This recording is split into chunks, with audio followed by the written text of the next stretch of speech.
तो 30 तक हम लोग क्वेश्चंस कर लिए थे। अब ये फोर्थ राउंड है हमारा। अगला क्वेश्चन सेट थ्योरी का। ध्यान रखना, सेट थ्योरी के क्वेश्चंस के बारे में मैंने आपको बताया था कि जब भी वो क्वेश्चंस आते हैं तो साथ में 3 क्वेश्चंस या 4 क्वेश्चन लेके आते हैं। यहाँ पे मुझे दिख रहा है नीचे 3 क्वेश्चन अटैच है। क्वेश्चन क्या है? 3 सेट है आपके x y and z, x y and z, कुछ नंबरिंग की हुई है, साथ में ये इंफॉर्मेशन ऑलरेडी क्वेश्चन में गिवन है कि number of elements in z set is 90।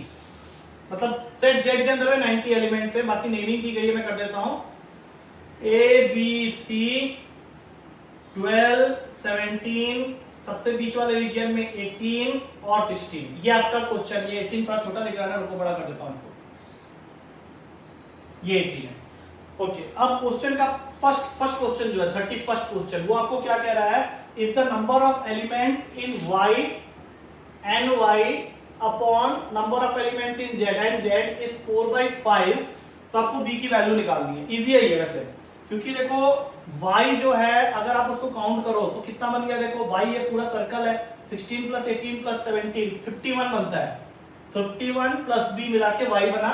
और z में कितना है? z उसने ऑलरेडी आपको बताया हुआ है 90, इसको दोबारा काउंट करने मत बैठ जाना, ये पूरा आपको 90 दिया हुआ ऑलरेडी। ठीक है, आप चाहो तो यहाँ पे एक काम कर लो, c निकाल लो, क्योंकि z अगर 90 का है तो 12 प्लस 18 हो गया 30, 47, ये 43 होगा। तो ये मैंने निकाल के रख लिया, सी बाद में काम आएगा। So this value is equals to 4/5। आपको b निकालना है, सिंपल सा क्वेश्चन है। क्या करें, इसको काट लेते हैं पहले। 18 into 4 72 हो गया। b की वैल्यू कितनी आ रही है भाई? 23 आ रही है, नहीं 21, राइट 21 आ रही है। आगे आपका ये आपका सी ऑप्शन में 21। उसके बाद चलते हैं 32 में। 32 लिखने के लिए जगह चाहिए भाई। उसने बोला है nx plus ny plus nz, ये तो फॉर्मूला होता है बे, n x intersection y minus n y intersection z minus n z intersection x, और सबसे लास्ट में है n x intersection y intersection z। देखते हैं क्या निकलता है। nx कितना है? ये पूरा nx, ये पूरा है ना, पूरा ही लिखना पड़ेगा भाई। 12 18 और 16 कितना हो गया? 46, 46 प्लस a। ny कितना है? ये पूरा गिन लेते हैं, 18 16 और 17 कितना हो गया? ये 51, अभी गिना तो था 51 प्लस b। nz हम लोगों को मालूम है 90 है। x इंटरसेक्शन y में ये पूरा आएगा 34, y इंटरसेक्शन z ये पूरा आएगा 35, z इंटरसेक्शन x ये पूरा आएगा 30, x intersection y intersection z 18। Solve कर लें क्या एक बार? a और b के टर्म्स में यहाँ आ गया गनीमत है। चलो, तो a और b को तो पहले ही साइड कर दो, बाकी को ऐड कर लेते हैं एक बार। अब देखो ये कैलकुलेशन आप खुद ही कर लो तो ज्यादा बेटर है। मैं बहुत पुअर हूं मैथमेटिक्स में। 46 प्लस 51 कितना होता है? 97 प्लस 90 होता है 187। लिख लूं एक बार, भूल जाऊंगा नहीं तो।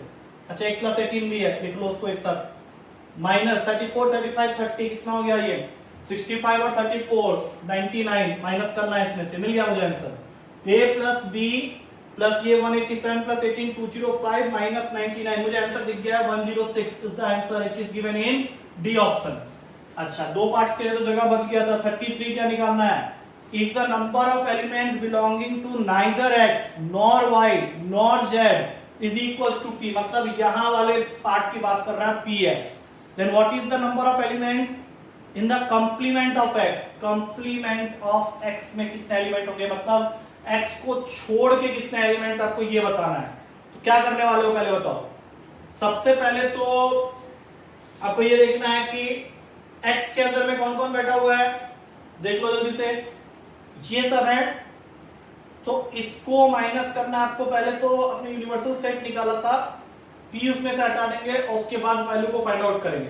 तो इसको आप करके देखना, ये आपको देगा आंसर आपका फर्स्ट ऑप्शन आएगा p प्लस b प्लस 60। ये आप एक बार चेक कर लेना। करना क्या है, देखो ये सबको ऐड कर लो, ये सबको प्लस p। अब ये जगह थोड़ा कम पड़ रहा है, या तो मैं मिटा के करूंगा या फिर आप ऐसे समझो क्या करना है। इन सबको ऐड किया प्लस p और उसमें से आपने माइनस कर देना है इस पूरे की वैल्यूज। तो ये सबको ऐड करके उसमें से अगर आप माइनस p करते हो तो जो बचेगा वो आपका होगा x कॉम्प्लीमेंट। तो इस पूरे को ऐड किया प्लस p और उसमें से ये वाले को माइनस कर दिया, आपको मिल जाएगा first option, that is p plus b plus 60। इससे ज्यादा टाइम इस क्वेश्चन में देना फालतू है। आपको समझ में आ गई होगी मेरी बात, क्या मैं कहना चाह रहा हूं। अच्छा, अब जो नेक्स्ट क्वेश्चन है उसको ट्रिक से करेंगे, ध्यान से देखना क्या है क्वेश्चन, फिर से ट्रिग्नोमेट्री का ही क्वेश्चन है। तो ये आपका 33rd क्वेश्चन था एक्चुअली जो मैंने लास्ट बताया। तो next one is your 34 number question. अच्छा, 34 में उसने आपको एक रिलेशन देके छोड़ दिया है, और वो एक तरह से अच्छा भी है, क्योंकि अगर उसने आपको एक रिलेशन देके छोड़ दिया है क्वेश्चन में, that means what is the relation, tan 3a upon tan a is equals to k, और उसने साथ में कुछ कंडीशन डाला, उसको भूल जाओ। tan a cos वैल्यू दे दो 45 डिग्री, तो ये क्या बन गया, tan 135 degree upon tan 45 degree. सबको मालूम है ये सॉल्व होकर आपका -1 आ जाएगा, k की वैल्यू आपको मिल गई है। अब 34th क्वेश्चन आपको पूछ रहा है कि tan स्क्वायर a बताओ, 45 डिग्री लिया था, tan स्क्वायर a तो 1 ही रहेगा। अब ऑप्शन में से आपको चेक करना है कि कौन सा ऑप्शन सही है, putting the value of k as -3। तो अगर मैं पहले ऑप्शन की बात करूं तो k + 3 अपॉन 3k - 1, k की जगह -1 रखोगे तो -1 + 3 -3 -1, ये तो बिल्कुल भी आंसर नहीं हो सकता, क्योंकि हम लोग को चाहिए 1। बी ऑप्शन में आते हैं, बी ऑप्शन में है k - 3 अपॉन 3k - 1, डालो जरा यहाँ पे कितना आया था k की वैल्यू -1, ये -4 हो गया, ये भी -4, बिल्कुल सही आंसर है 1, बाकी चेक करने की जरूरत नहीं है, बिल्कुल सही है। 35 यहीं से निकलेगा। अब आप ध्यान से देखो, tan a की value can not, for real values of tan a k can not lie between, वो ये पूछ रहा है। तो tan a की वैल्यू आपने किसके इक्वल की थी, अभी tan स्क्वायर a को आपने इक्वल किया था k - 3 अपॉन 3k - 1 से। तो what is the value of tan a from here, k - 3 upon 3k - 1। इसका मतलब है कि आपका जो भी वैल्यू होना चाहिए, अगर आप चाहते हो कि ये पॉजिटिव हो तो k - 3 should be greater than 0, k should be greater than 1/3, ये 0 के इक्वल नहीं हो सकता। तो इसका मतलब है कि k की वैल्यू 3 से बड़ी होगी और k की वैल्यू 1/3 से बड़ी होगी। या आप ये भी कह सकते हो कि ये 1/3 एंड 3 को वैल्यू नहीं ले सकता है, या इसके बीच की वैल्यू नहीं ले सकता, इसलिए आंसर दिया हुआ है k can not lie between 3 and 1/3। अच्छा, 36 37 क्वेश्चन काफी लंबे क्वेश्चन है, वो आप स्किप करने वाले क्वेश्चन नहीं है, अभी भी मैं यहाँ पे स्किप ही करूंगा, because that is out of scope of what we are going to discuss here. अगला क्वेश्चन 38 है, सिर्फ देख के ही आप आंसर बता दोगे if you have done that trigonometry properly. 38 question में आपको सीधा एक फॉर्मूला दिख जाएगा। If you have studied from me, तो आपको मेरे शॉर्टकट वाली क्लास का ध्यान रखना है, जिसमें मैंने आपको 13 शॉर्टकट्स लिखवाए थे, उसका डायरेक्ट क्वेश्चन है ये। आपके पास में 38 में सीधा एक रिलेशन दिया हुआ है कि tan theta is equals to cos 17 degree minus sin 17 degree whole upon में cos 17 degree plus sin 17 degree. इसका मैंने आपको फॉर्मूला बताया था कि if a question is in the form of cos theta minus sin theta upon cos theta plus sin theta, तो आप उसको हमेशा लिख सकते हो tan π/4 माइनस थीटा। वो अभी हम लोग डिस्कस नहीं करेंगे कैसे क्यों। 45 माइनस 17 आपका आंसर हो गया है tan 28 डिग्री। थीटा आपको पूछा गया है, थीटा की वैल्यू आप देख सकते हो 28 डिग्री है, वो आपके बी ऑप्शन में है, that is available in B option. अगला क्वेश्चन 40 नंबर पे आ जाओ। 39 फिर थोड़ा सा एम्बिगुअस क्वेश्चन है, उसका आंसर मैच नहीं कर रहा था, मतलब उसमें थोड़ी प्रॉब्लम है। 40 क्वेश्चन आप सीधा ट्रिक से कर सकते हो, बहुत ही सिंपल सा क्वेश्चन है, ध्यान से देखो उसमें क्या लिखा हुआ है। He has given you a large expression, देखो ऐसे क्वेश्चन को ना हम ऐसा ट्रिक से कर लिया, और अब इतना बड़ा एक्सप्रेशन है, आप क्या करते रहोगे, इसमें फॉर्मूला लगाओगे sin 3x plus cos 3x लिखते जाओ प्लस 4 sin क्यूब x, क्या करने वाले हो इसके साथ में -3 sin x plus 3 cos x minus 4 cos cube x। भाई मैं तो सीधा इसमें x के जगह 0 डालने वाला हूं, जैसे ही 0 डाला ये कैंसिल, ये कैंसिल, ये कैंसिल, ये बच जाएंगे। cos 0 क्या होता है 1, 3 cos 0 3 -4, आंसर इज 0। ऑप्शन में पहला ही ऑप्शन है, ए ऑप्शन में आंसर अवेलेबल है, सीधा आपको आंसर मिल गया, A is the correct answer. 41 again a very simple question, y is equals to 2 plus cos x lies in the interval। अरे भाई साहब ये क्वेश्चन अभी वो पूछ रहा है। अच्छा एक बात बताओ, cos x की मिनिमम वैल्यू कितनी होती है, all of you must say me sir -1, और cos x की मैक्सिमम वैल्यू वो 1 होती है, खत्म हो गई बात।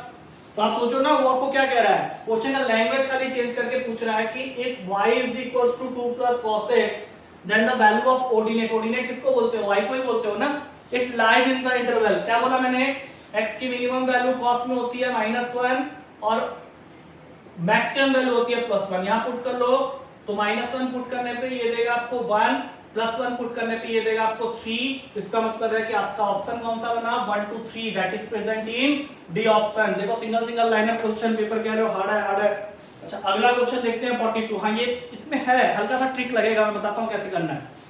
सबसे पहली चीज, दो तीन चीजें हैं जो आपको याद रखनी है इस क्वेश्चन को करने के लिए।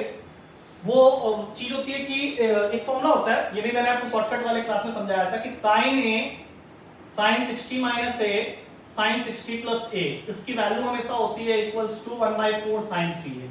प्रूफ भी कर सकते हैं, एक जगह 0 डिग्री डाल लो प्रूफ हो जाएगा, एक जगह 30 डिग्री डाल लो उससे भी प्रूफ हो जाएगा।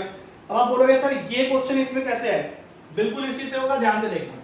क्वेश्चन है 8 cos 10 degree into cos 20 degree into cos 40 degree. सबसे पहला काम क्या करो, cos भगा दो, साइन कॉम्प्लीमेंट में लिख लो इसको, ये बन गया।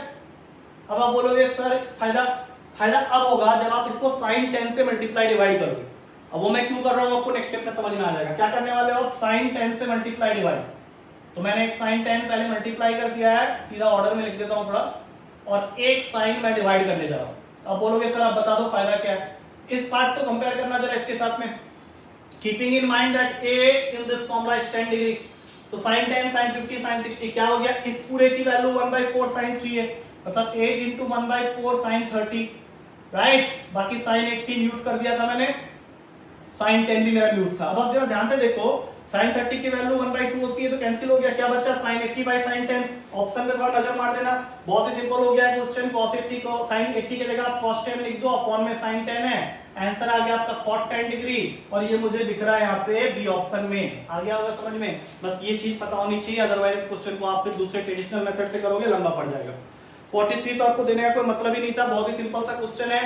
अगला क्वेश्चन बहुत ही सिंपल है, देखते जाओ किस तरह से करना है इस क्वेश्चन को, ध्यान देना, क्वेश्चन की तरफ ही रहना। 43 में cos 48 minus cos 12, हर वो बच्चा जो 11th क्लास से अभी ट्रिग्नोमेट्री पढ़ के भी आया है वो एक क्वेश्चन को करके रख देगा। क्या पूछा आपको, इससे इजी क्वेश्चन और क्या आप बोल रहे हो हार्ड है पेपर। देखो यहाँ पे cos 48 minus cos 12, फॉर्मूला कौन सा लगेगा, cos a minus cos b, formula याद होना चाहिए लेकिन, -2 sin a plus b by 2, मैं फॉर्मूला पहले लिख रहा हूं, into sin a minus b by 2, what is a and b here, 48 and 12, तो ये बन जाएगा 2 sin 30, और ये कितना बन गया 18। आज sin 18 याद किए थे, कितनी बार तो बोल चुका हूं, sin 18 की वैल्यू होती है √5 - 1/4, 2 से 2 कैंसिल, माइनस का साइन ब्रैकेट खोल दो, 1 - √5/4, ऑप्शन इस तरह से दिया हुआ है, बी ऑप्शन है भाई, वह बी ऑप्शन आ रहा है, देख लो अच्छी तरह से, ठीक है, सिंपल है, कुछ बताने वाली बात नहीं है। 44th क्वेश्चन तगड़ा क्वेश्चन है, बहुत प्यारा क्वेश्चन है, मुझे नहीं पता इसका आंसर मैंने क्या डाला है, बट मैंने किया था इस क्वेश्चन को, ठीक है। तो आप लोग देखो जरा ध्यान से, स्टेटमेंट वाले क्वेश्चन सब है, थोड़े से परेशान करेंगे, बट अगर आपने प्रॉपर्टीज ऑफ ट्रायंगल चैप्टर किया ट्रिग्नोमेट्री में, then it is easier, directly related to that. दो स्टेटमेंट दिए हैं, दोनों ही बताऊंगा आपको। पहला स्टेटमेंट देखते हैं। First statement is, if a triangle is right angled at A, और ट्रायंगल की नेमिंग करनी है आपको एबीसी, राइट एंगल रखना है ए पे, एंड साइन बी, अच्छा बी को नीचे कर देंगे, थोड़ा सा इजी रहेगा हमारे लिए, क्योंकि हम लोग हमेशा नीचे से सोचते हैं ना। तो देखो यहाँ पे साइन बी की वैल्यू है 1/3, बन गया। अब वो बोल रहा है कि इफ साइन बी इज 1/3, उसका स्टेटमेंट है ये कि अगर साइन बी 1/3 है तो कॉसेक सी की वैल्यू 3 होगी। अब ये सही है कि नहीं ये देखना है। तो देखो भाई 1 और 3 आपको पता चल गया, इसको कैलकुलेट कर लो, ये आपका बन गया कितना होगा, लगा जरा √8, √8 मतलब 2√2।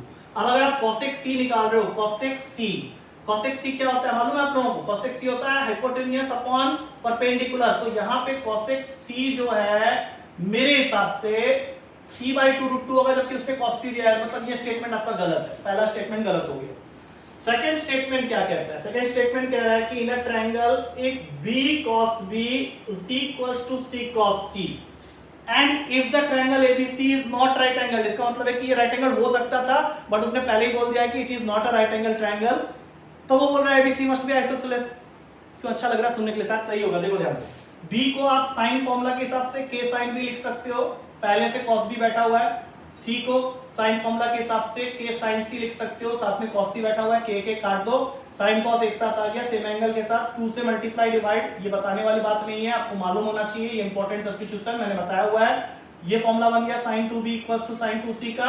दो बातें हो सकती है, या तो आप धीरे धीरे काटो, यहां से 2 से 2 काटो, b और c को इक्वल प्रूफ कर दिया, क्या हो गया आइसोसेलेस ट्रायंगल, क्योंकि दो एंगल्स अगर ट्रायंगल के इक्वल है then the sides opposite to two equal angles of a triangle are also equal, isosceles होगा ही होगा।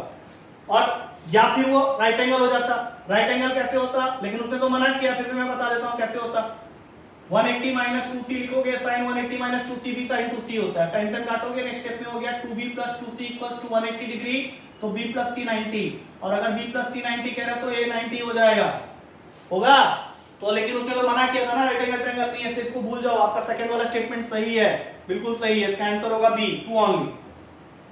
अच्छा, उसके बाद उसने फिर से ऐसा एक क्वेश्चन दिया है जिसका मैंने आंसर ऑब्ट्यूज एंगल ट्रायंगल होगा कि नहीं ये बताना मुश्किल है इस डेटा के साथ में, फिर भी एक बार करके देख लेते हैं। 45th में again he has given you 2 statements, और 2 स्टेटमेंट देख के वो आपसे कुछ पूछ रहा है कि क्या सही है क्या गलत है। मेरे हिसाब से अब मैं बहुत ज्यादा श्योर नहीं हूं इस क्वेश्चन के लिए, बट फिर भी मैं आपको बताने की कोशिश करता हूं because concept is okay with me. 45th में उसने फर्स्ट स्टेटमेंट आपको दिया हुआ है कि एक ट्रायंगल एबीसी है जिसमें angle A is equals to 2 times of angle B है। ओके, देखते हैं, और बी इक्वल्स टू सी है, मतलब दो साइड को उसने पहले इक्वल कर दिया, एंगल ए को 2b कह रहा है। अब ये किससे कैसे पता चलेगा? अब जैसे इसमें आप क्या क्या कर सकते हैं, देखते हैं क्या क्या हो सकता है इस क्वेश्चन में। जैसे आप इसको लिख दोगे sin b is equals to sin c, ये आपने कर दिया। और क्या कर सकते हैं, a इक्वल्स टू 2b का कोई डायरेक्ट रिलेशन तो बन नहीं रहा है यहाँ पे, तो इससे ये बताना बहुत मुश्किल है कि ऑब्ट्यूज एंगल होगा या नहीं होगा। हम लोग ये अज्यूम करके चल सकते हैं कि एक एंगल अगर दूसरे एंगल का ट्वाइस है तो may be it's a possibility कि ऑब्ट्यूज एंगल ट्रायंगल है। एम्बिगुअस है थोड़ा सा सेकंड वाला, लेकिन आप कर लोगे। इसमें वो कह रहा है कि there exist no triangle ABC with a equals to 40 degree, b is equals to 65 degree. Triangle बना ले क्या एक बार, a b, a को उसने बोल दिया 40, b को बोल दिया 65, तो c कितना होगा, c हो जाएगा आपका 65 का 75 यस। अब रिलेशन क्या पूछा है कि a बाई c जो है वो sin 40 इंटू cosec 15 के इक्वल होगा या नहीं होगा। देयर एग्जिस्ट नो ट्रायंगल, उसने पहले ही बोला है कि ऐसा नहीं हो सकता। देखते हैं एक बार, a को रिप्लेस करो sin a से, c को रिप्लेस करो sin c से। sin a की वैल्यू है sin 40, sin c की वैल्यू है sin 75, ऊपर ले जाओगे sin 40 इंटू cosec 75 आ रहा है। यस, तो ठीक है, इसका मतलब दूसरा स्टेटमेंट सही है, ऐसा होने के चांसेस नहीं है, बिल्कुल सही बात है ये। ठीक है, तो इसका आंसर फिर अभी मुझे पता नहीं, इसका सेकंड तो मैंने गलत प्रूफ कर दिया, पहले वाले का बोल नहीं सकता। अच्छा, यहाँ पे आपका 45 क्वेश्चंस खत्म हो जाते हैं। अब आगे बढ़ते हैं, 46 क्वेश्चन है जो कि डायरेक्ट प्रॉपर्टी पे है डिटर्मिनेंट्स के।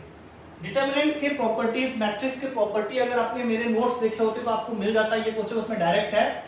अब देखो, आपको क्या पता है कि sum of a matrix and its transpose, एक मैट्रिक्स को आप उसके सिमेट्रिक और स्क्यू सिमेट्रिक के फॉर्म में एक्सप्रेस कर सकते हो, ये थ्योरम आपने पढ़ा हुआ है। तो ये जो मैट्रिक्स है इसमें भी ये एक हर्मिशियन मैट्रिक्स है, तो you can express it as the sum of its transpose and skew transpose. तो ये आपका सी ऑप्शन जो है बिल्कुल सही आंसर जाएगा इसके लिए, और इसमें और कोई एक्सप्लेनेशन की जरूरत नहीं है।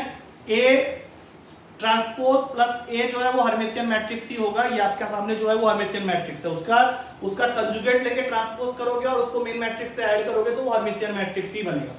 47 बाइनोमियल थ्योरम का क्वेश्चन है, डायरेक्ट ट्रिक लगा सकते हो आप। यहाँ पे ट्रिक क्या कहता है कि जब आप इंडिपेंडेंट ऑफ x वाले टर्म निकाल रहे हो तो tr प्लस r आपको निकालना पड़ेगा, जिसमें r की वैल्यू होती है np upon p plus q। ठीक है, और ये तो आप आगे निकालोगे ही, ये आपको फाइंड आउट करना है। लेकिन ये किस तरह के एक्सपेंशन के लिए है, a x to the power of p plus b upon x to the power of q whole raise to the power of n के लिए। तो अभी जो आपका क्वेश्चन है उसको ध्यान से देखना, इसमें आपको लिखा क्या है, 2/x² minus root x to the power of 10। तो पहले आप उसको इस फॉर्म में कन्वर्ट करोगे, कैसे होगा देखो ध्यान से, 2x की पावर में -2 प्लस -1 अपॉन में x के पावर में -12 टू द पावर ऑफ 10। तो पहले आप r की वैल्यू निकालो, r according to the formula n क्या है आपका 10 है, p की वैल्यू आपके पास में है -2 और अपॉन में p प्लस q करना है -2 -12। सॉल्व करें जरा, 10 इंटू -2 इंटू 2 यहाँ नीचे में बन गया -5 से ये कटा 2 में, माइनस माइनस गायब, r की वैल्यू आ गई 8, मतलब 9th टर्म होगा, 8 प्लस 1 9th टर्म। तो क्या बन गया 10c8 2/x² के पावर में 8 माइनस रूट x के पावर में 8। तो आपके पास सॉल्व करने के लिए और कुछ नहीं है, 10 factorial upon 8 factorial into 2 factorial, और ये जो 2 की पावर 8 आ रहा है, 2 की पावर 8 कितना होता है 256 होता है। बस सॉल्व कर लेते हैं एक बार, 10 इंटू 9 2 इंटू 1 इंटू 256, सॉल्व करके देखो 180 के आसपास आंसर बनना चाहिए।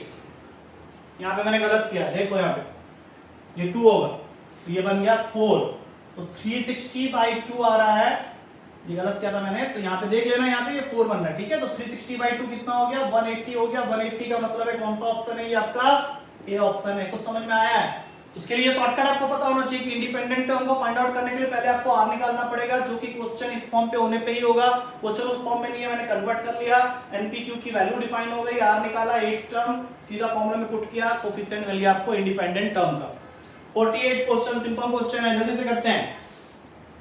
48 क्वेश्चन में उसने फिर से बाइनोमियल थ्योरम का क्वेश्चन ठीक उसके नीचे दे दिया है, ठीक है। और बहुत सिंपल सा है, मतलब इसमें अगर आप बाइनोमियल नहीं भी लगा के एक जनरल क्वेश्चन की तरह करोगे तब भी ये क्वेश्चन निपट जाएगा आपका। बहुत ही सिंपल सा क्वेश्चन है। कोई एक्सपेंशन आपको दिया हुआ है 48 क्वेश्चन में, 1 + 2x - x² whole raise to the power of 6 is equals to a0 + a1x + a2x², और ये जा रहा है गाड़ी अप टू a12 x12 तक। और उसने क्या पूछा है, अच्छा उसने जो पूछा है उसके लिए मुझे एक छोटा सा काम करना पड़ेगा, x को वैल्यू देना पड़ेगा -1 का। अब आप बोलोगे सर क्या पूछा ये तो बता दो, तो बता देता हूं भाई। देखो पूछा था उसने a0 - a1 + a2 - a3 ... up to a12।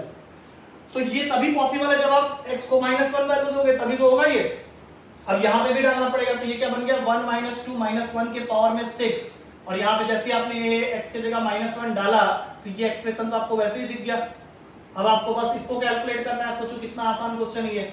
1 और -1 कट गया, 2 की पावर 6 करना आपको आता होगा, -2 की पावर 6 64 होता है। ये आपका आंसर बन गया, जो कि बी ऑप्शन में। इतना सिंपल क्वेश्चन था ये। उसके नीचे जो क्वेश्चन दिख रहा है आप उसको परम्यूटेशन कॉम्बिनेशन का कह लो या इसी चैप्टर का कह लो, दोनों बात एक ही है। बहुत ही सिंपल सा क्वेश्चन है। अगला वाला भी 49 क्वेश्चन, ठीक है। जल्दी से देख लेते हैं एक बार 49 क्वेश्चन क्या है आपका। बहुत प्यारा क्वेश्चन है, देखते ही आप बता दोगे आपका फेवरेट क्वेश्चन है। मुझे नहीं लगता कोई भी बच्चा इस क्वेश्चन को छोड़ के आया होगा पेपर में।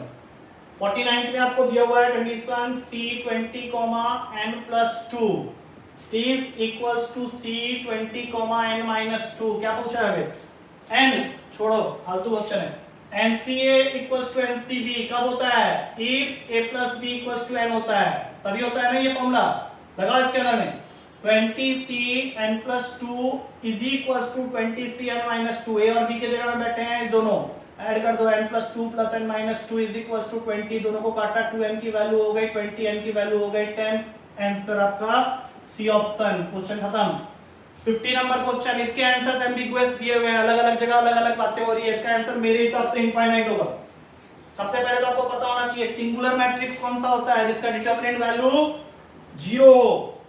तो उसने आपको एक मैट्रिक्स दिया है, उसमें कुछ जगह में उसने k छोड़ दिया है, and he is asking that for how many values of k this matrix is singular. एक बार मैं लिख देता हूं क्वेश्चन को। 50 नंबर क्वेश्चन में उसने यहां लिखा 0, फिर लिखा k, फिर लिखा 4, फिर लिखा -k, then 0, then -5, then -k, then k, then -1। अब आप इसको ना ओपन कर ही दो। अभी क्या है, ओपन कर देते हैं। इतना ध्यान रखना कि उसमें सिंगुलर ऑलरेडी दिया, इक्वेटेड टू 0 है ऑलरेडी, ठीक है। आपको k की वैल्यू निकालनी है, निकालनी नहीं है, वो चाहे कितने वैल्यूज हो सकते हैं। ये फर्स्ट रो से ही खोलते हैं, 0 से तो खुलेगा नहीं, ये हो गया -k, छुपा लिया। किसको छुपाते हैं वैसे? हाँ, तो ये k + 5k, नहीं भाई k - 5k होगा। फिर +4 लिखा, इसको छुपाया, क्या बनता है -k² - 0 = 0। करें जरा, क्या हो गया ये देखें जरा, -4k², नहीं +4k² - 4k²। अबे ये तो 0 होगा ही होगा।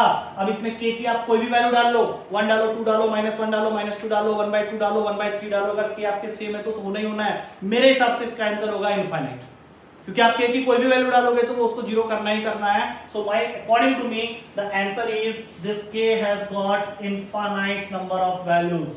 कि आप कुछ भी रख लो यहाँ पे, आपका आंसर 0 ही होना है अकॉर्डिंग टू मी। बाकी आप चेक कर लेना, कहीं और चेक करना है तो।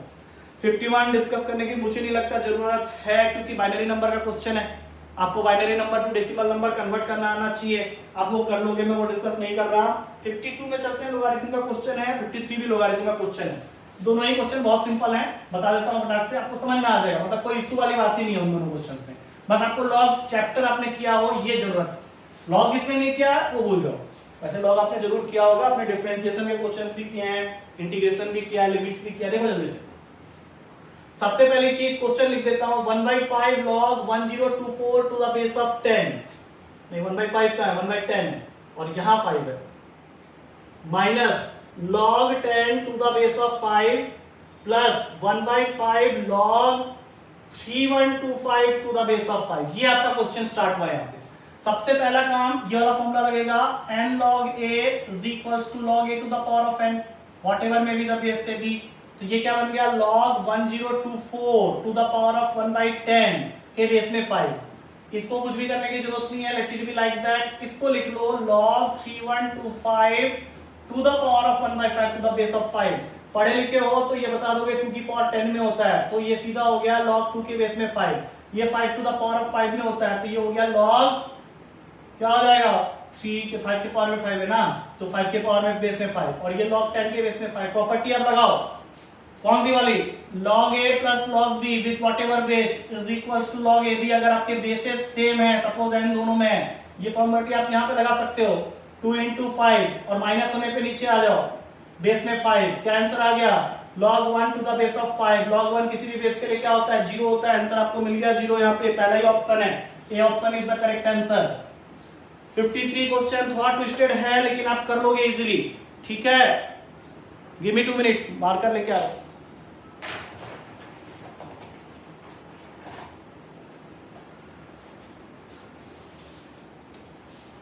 तो 53rd क्वेश्चन के लिए अब आपको क्या करना है, फिर से इसी को ध्यान रखना है, इसी का यूज करना है आपको। पूरा का पूरा कंसेप्ट पे चल रहे हो, अभी लोगारिथम का ही क्वेश्चन है। अच्छा क्या उसने दोनों क्वेश्चन एक साथ दे दिया, मुझे बार बार फॉर्मूला बार बार याद कराने की जरूरत नहीं पड़ेगी। तो लोगारिथम के फॉर्मूला में जो भी आप अभी यूज करोगे उससे आपका 53rd क्वेश्चन आप इजीली निकाल सकते हो। ध्यान से देखना क्या करने वाला है। आपके पास में ना x y z की वैल्यूज गिवन है क्वेश्चन में।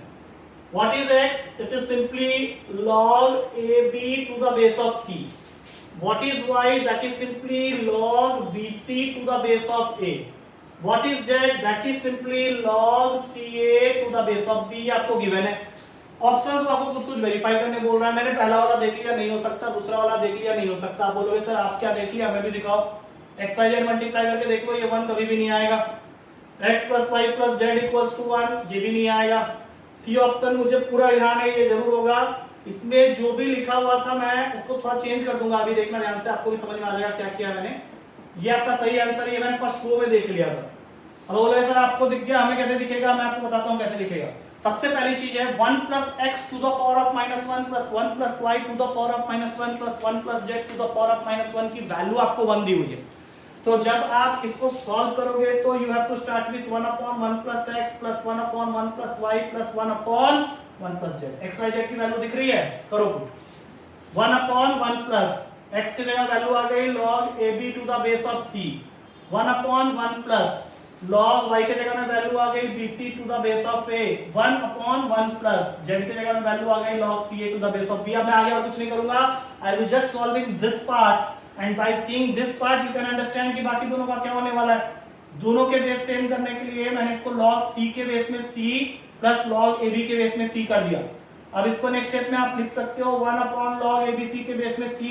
प्रॉपर्टी होती है जिसके हिसाब से ये बन गया log c के बेस में abc। आप मेरे से पूछने वाले सर कौन सी प्रॉपर्टी, बता देता हूं। log a to the base of b is nothing but 1/log b to the base of a। ये मैंने इस स्टेप में लगाया है। तो सेम उसी तरीके से वहां पे आ जाएगा log a to the base of abc और अगले वाले में आ जाएगा log b to the base of abc। Property आप लगा सकते हो, तीनों मल्टीप्लाई हो जाएंगे log abc to the base of abc। Answer 1 C option आपका करेक्ट आंसर है। 54 मल्टीप्लाई करवाओगे आप मेरे से मैट्रिक्स। इतने बुरे दिन आ गए आप लोगों के, ये सब क्वेश्चन आप लोग कर लिए होंगे पेपर में, कोई दिक्कत वाली बात ही नहीं है। मैं थोड़ा ऑर्डर में जा रहा हूं, इसलिए टच करता हुआ जा रहा हूं, इन सब क्वेश्चंस को ध्यान देते रहना। तो 54th क्वेश्चन में आपको सिंपली क्या कर रहा है, 2 मैट्रिक्स दिया हुआ है, 3 मैट्रिक्स दिया हुआ है और साथ में एक कंडीशन दे दिया है कि AB का product of A and B matrix is equals to the matrix C। तो सबसे पहले देखते हैं कि A मैट्रिक्स जो है 54th क्वेश्चन में वो क्या है। वो आपका है x plus y y 2x x minus y। और B मैट्रिक्स क्या है आपका, दैट इज सिंपली 2 minus 1। और C मैट्रिक्स क्या है आपका 3 and 2। चले मल्टीप्लाई करते हैं AB, क्योंकि उसने कंडीशन यही दिया हुआ है कि AB is equals to C। तो AB करोगे क्या बन गया, देखो 2x plus 2y minus y। इसको आप सीधा 3 के साथ इक्वेट कर दो। यहाँ पे आ गया 4x minus x plus Y, इसको सीधा 2 के साथ इक्वेट कर दो, क्या बना इक्वेशन नंबर 1 देखते हैं, 2x plus y equals to 3, equation number 2 बन गया 3x plus y is equals to 2, मारो माइनस, जैसे ही माइनस मारोगे ये गायब हो जाएगा, x की वैल्यू आ गई -1, पुट कर लो फर्स्ट इक्वेशन में, -2 plus y equals to 3, y की वैल्यू आ गई 5, x मिल गया y मिल गया, पुट करो यहाँ पे, इसकी डिटर्मिनेंट वैल्यू मांग रहा है, तो a क्या हो जाएगा विद दिस वैल्यूज, एक बार देख ले जल्दी से, -1 प्लस 5 4, 5 -2 कितना होगा भाई, -6, करो सॉल्व, -24 प्लस 10 आ गया आंसर, -14 आ रहा है, इसकी डिटर्मिनेंट वैल्यू -14, ये आपको मिल जाएगा बी ऑप्शन में। ये कितना टाइम लगता है, 30 से 40 सेकंड मुझे लगा है, आपको 1 मिनट दे देता हूं, आप में से ज्यादा फर्स्ट कर सकते हो, ये सब क्वेश्चन आपने किया होगा पेपर में, श्योरली किया होगा, और अगर आप पहुंच ही नहीं पाए सब क्वेश्चन के लिए तो इसका मतलब है कि आपको प्लानिंग के बारे में कोई आइडिया था ही नहीं पेपर में, you have to plan the paper, पहले आपको ट्राई करना चाहिए था उन क्वेश्चंस को जो आपको 100% यकीन है, आपको ट्रिग्नोमेट्री के जो क्वेश्चन मैंने अभी छोड़े हैं उसमें फंसे पड़े होगे पागल की तरह, ठीक है, तो ऐसा नहीं करना चाहिए था आपको, देख लो कितनी जल्दी जल्दी क्वेश्चंस निकल रहे हैं। 55 मैंने वैल्यू पुटिंग से किया था, आप लोगों को बेबी कर्व बोल के सारे टीचर्स पागल बनाते रहते हैं, वो आपको यूज नहीं करना है, ये है ना। अब मुझे एक वैल्यूज बता दो, 1.5 से 4.5 के बीच में कोई भी एक वैल्यू ले लो, चलो मेरा फेवरेट नंबर ले लेते हैं 2, लाई करता है ना, चलो अब ऑप्शन में पुट कर लो सीधा, पहला ऑप्शन दिया हुआ है आपको 2x - 3 into 2x - 9 greater than 0 डालें जरा, ये मैं उनको बता रहा हूं जिनको कुछ नहीं पता है वो भी कर लेंगे, देखो 2 इंटू 2 4 - 3 1, 2 इंटू 2 4 - 9 -5 ग्रेटर देन 0, गलत। दूसरा ऑप्शन 2x - 3 इंटू 2x - 9 को लेस देन 0 बोल रहा है, होगा क्या देखें जरा, यही तो किया था हमने अभी, देख लेते हैं एक बार, 2 इंटू 2 4 -3 1, ठीक है, और यहाँ पे फिर डाला, ये तो सही हो गया, लेकिन यहाँ पे ना एक छोटी सी प्रॉब्लम है, डी ऑप्शन को देखना जरा ध्यान से, 2x - 3 2x - 9 less than equals to 0 भी दिया हुआ है, बहुत सारे बच्चे इसको टिक मार के आ गए थे, गलत हो जाएगा आंसर, इसका सही आंसर डी ऑप्शन है, क्यों है देखो ध्यान से, क्योंकि अगर आप ध्यान से देखो तो इस ब्रैकेट का मतलब होता है 1.5 से 4.5 की बीच की value inclusive of 1.5 and 4.5, now that means कि अगर कोई वैल्यू, कोई बच्चा x को 2 के जगह 1.5 या 4.5 दे दे तो भी कोई दिक्कत नहीं है, उससे वो क्या हो जाएगा इक्वल्स टू 0 भी हो जाएगा, इसलिए इसका आंसर डी ऑप्शन होगा। मुझे भी याद नहीं मैंने क्या डाला हुआ है, एक मिनट चेक कर लेता हूं, हाँ सही है, डी डाला है मैंने। चलो 56 मैंने तुक्के से किया था, मुझे आता नहीं था ये क्वेश्चन, बट मैंने थोड़ा सा लॉजिक लगाया, मैं बता देता हूं मैंने क्या लॉजिक लगाया, बाद में आंसर सही था, मुझे इतना पता है कि सही है आंसर। अब देखो लॉजिक मैंने बहुत सिंपल सा लगाया इस क्वेश्चन में, आपको पता है रिफ्लेक्सिव के लिए आपको खुद के साथ कंपैरिजन करना होता है, आपके पास में इस क्वेश्चन में उसने क्या किया हुआ है, एक सेट की हुई है S जिसमें लिखा हुआ है 1 2 3, ये आपका यूनिवर्सल सेट, और a relation R1S into S is defined by X related to Y, मतलब X और Y आपको इसी सेट से निकालना है, कंडीशन उसने डाल दिया log x to the base of a must be greater than log y to the base of a, ये देख के ही मैंने डिसाइड कर लिया कि ये रिफ्लेक्सिव नहीं हो सकता, क्योंकि अगर x और y को आप सेम वैल्यू दोगे, log का बेस सेम रखोगे, तो वो कभी भी खुद से बड़ा कैसे हो सकता है, इसलिए रिफ्लेक्सिव नहीं होगा। तो पहला ऑप्शन कट हो गया। सिमेट्रिक में अगर मान लो आपने एक वैल्यू x को 2 बोला, y को 3 बोला, मैं ये मान के चलता हूं कि log 2 बड़ा है, चलो ठीक है x 3 दे दो, इसको 2 दे दो, अब मैं ये मान के चल रहा हूं कि log 3 to the base of a log 2 to the base of a से तो बड़ा ही होगा, तो क्या उसका उल्टा हो सकता है? सिमेट्रिकली आप यही तो प्रूफ करते हो ना कि अगर ये है a is greater than b then b should be also greater than a, वो तो हो ही नहीं सकता, कट। इस तरह से मैंने सिमेट्रिक को भी इरेडिकेट कर दिया, तो इससे मुझे पता चल गया कि ट्रांजिटिव ही होगा। क्यों होगा अब देखते हैं। अगर मैं x को 3 y को 2 लेता हूं तो पहला रिलेशन तो सेटिस्फाई हो गया, अब मैं y को 2 और z को 1 लेता हूं तो ये भी सेटिस्फाई हो जाएगा। अब बोलोगे सर log 1 0 होता है, होने दो 0, क्या फर्क पड़ता है। अगर log x to the base of 3 log y to the base of a से बड़ा है and log y to the base of a log z to the base of a से बड़ा है, तो ऑब्वियस सी बात है log x to the base of a log z to the base of a के साथ बड़ा होगा। तो 56 का आंसर सी होना चाहिए। क्या डाला मैंने? हाँ सही है, सही है। 57 बताने की जरूरत है क्या? बहुत ही सिंपल सा क्वेश्चन है, ध्यान से देखना। उसमें 2-3 तरीके हैं, आप कॉमन वॉमन लेने के चक्कर में पड़ जाओगे। कुछ मत करो, वैल्यूज डाल दो। आयोटा पता है आपको? आयोटा इज इमेजिनरी नंबर, √-1 होता है। वैसे भी आयोटा की जरूरत शायद ना पड़े, अच्छा एक जगह पड़ रही है, ठीक है, तो आयोटा को आयोटा रहने दो। आपको इस डिटरमिनेंट की वैल्यू ही तो सॉल्व करनी है। तो पहला वैल्यू है आयोटा, उसके बाद आयोटा स्क्वायर है, मैं -1 लिख रहा हूं, iota cube minus iota, iota 4, iota के पावर में 4 का कोई भी मल्टीपल 1 होता है, iota 6 -1, iota 8 1, iota to the power of 9 कितना होगा आयोटा, फिर iota to the power of 12 1, iota to the power of 15 minus iota. Solve कर लो, मैं नहीं कर रहा सॉल्व, मेरा मन नहीं कर रहा। इसका आंसर आएगा -4 आयोटा। आपको पता होगा कैसे सॉल्व करते हैं, मालूम है या बताऊं? आज चलो बता देता हूं। आयोटा हुआ, ये हो गया आयोटा -1, साइन चेंज करते हैं, 1 हो गया माइनस आयोटा, गलत हो गया तो मुझे मत बोलना, माइनस आयोटा 1 प्लस आयोटा, करें सॉल्व कर, iota square minus iota -2 iota minus iota कितना है बे, आ जाए आंसर +1, आयोटा स्क्वायर -1 कैंसिल, आ गया अब आ गया। मैं इतना जल्दी तो पेपर बनाते समय भी सॉल्व नहीं किया था, तो बहुत जल्दी हो गया मेरे से। अच्छा 58 59 60 62 का मारा है मैंने, नहीं बता दूंगा। 58 पहले देख लेते हैं। 58 अगेन ये क्वेश्चन आया हुआ है आपके पेपर में, 2-3 बार पहले आया हुआ है, पुराने पेपर में आया हुआ है। वैसे ये बात ना भी बोलता तो भी चल जाता, ये क्वेश्चन सिंपल है, बहुत ही सिंपल सा क्वेश्चन है। मल्टीप्लाई करना है दो सेट को, सिंपल है, ऑप्शन से ही खींच लोगे आंसर को। ए सेट है 3x3 का, ये ध्यान रखना, ये वाली बात को याद रखना, 3x3 का मैट्रिक्स है। क्या दिया हुआ है, AHG HBF GFC, ये आपका ये मैट्रिक्स।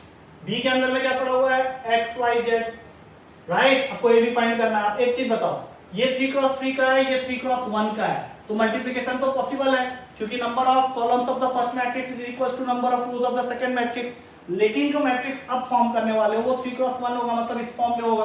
तो सिंपल सी बात है, आप ऑप्शन में पहले देख लो 3x1 वाले, अरे बाप रे, तीनों ऑप्शन ही है। चलो मल्टीप्लाई कर लेते हैं, कैसे करते हैं, AX plus HY plus GZ, पहला रो बन गया, दूसरे में आ गया HX plus BY plus FZ, दूसरा रो भी बन गया, तीसरा आ जाओ GX plus FY plus CZ, है किसी ऑप्शन में, चेक करना जल्दी से, अरे मिल गया, सी ऑप्शन करेक्ट है, खत्म। 59 क्वेश्चन में 2 क्वेश्चन करेंगे और उसके बाद स्टॉप कर लेंगे, 2 क्वेश्चन और उसके बाद खेल खत्म। आधा पेपर कर दिया है मैंने, अब टाइम देख लेना, आधा पेपर 1.5 घंटे में हुआ है, तो पूरा पेपर 3 घंटे नहीं, वैसा कुछ नहीं है, 1.5 घंटे नहीं लगे होंगे, आई थिंक 1 आवर 15 मिनट्स में हो गया होगा। 59 क्वेश्चन, ज्यादा टाइम नहीं लूंगा, जल्दी देखना। What is the number of ways in which the letters of the word able can be arranged so that the vowels occupy even places? ये क्या क्वेश्चन हुआ, इसको तो आप लिख के ही देख लोगे। देखो इवन प्लेसेस कौन से होते हैं, 1 2 3 4, मतलब वो चाहता है कि आप वोवेल्स को इन 2 प्लेसेस में रखो। तो क्या क्या पॉसिबिलिटी हो सकती है, ए और एल को फिक्स कर देते हैं, बी ई, फिर ए एल को फिक्स कर दो, ई बी। आप बोलोगे 2, मैं बोलूंगा एक और बनाते हैं, देखो एल ए को यहाँ रखो, सॉरी ये मैंने कुछ गड़बड़ कर दी, रुको रुको रुको, थोड़ा जल्दी हो जा रहा है ना, जल्दी का काम शैतान का, ध्यान से देखो। आप पहले ना वोवेल्स को इवन प्लेसेस में रखना है, तो पहले आइडेंटिफाई कर लो एल और बी, यस, यहाँ पे ए यहाँ पे ई, पहला केस। फिर आप बोलोगे सर यहाँ ई कर लेते हैं, यहाँ ए कर लेते हैं, दूसरा केस, बोलोगे खत्म, नहीं। अब देखो एक और बनाता हूँ, बी एल की पोजीशन चेंज की, अब ए ई, तीसरा केस, और फिर बी एल की पोजीशन चेंज की, ई ए, चौथा केस। कितना आंसर आया, 4 है ऑप्शन में। क्या ये किसी, हाँ 59 का बी ऑप्शन बिल्कुल सही आंसर है, देख लेना ऑप्शन नंबर बी इसका करेक्ट आंसर।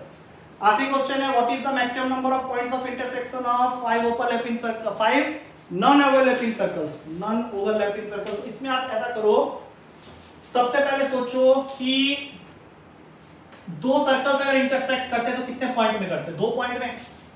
5 सर्कल्स हैं तो 5C2 हो जाएगा, और ऐसे आपके 2 पॉइंट में इंटरसेक्ट कर रहे हैं तो 2 से मल्टीप्लाई कर लो, क्या होगा देखो, 2 इंटू 5C2 की वैल्यू 10 होती है, 20 आंसर हो जाएगा आपका, सी ऑप्शन में करेक्ट आंसर इज। अगर इसको आप पहले समझो क्या हुआ है, ये आपके 2 सर्कल है, कितने पॉइंट में इंटरसेक्ट कर रहे हैं, 2 पॉइंट में कर रहे हैं।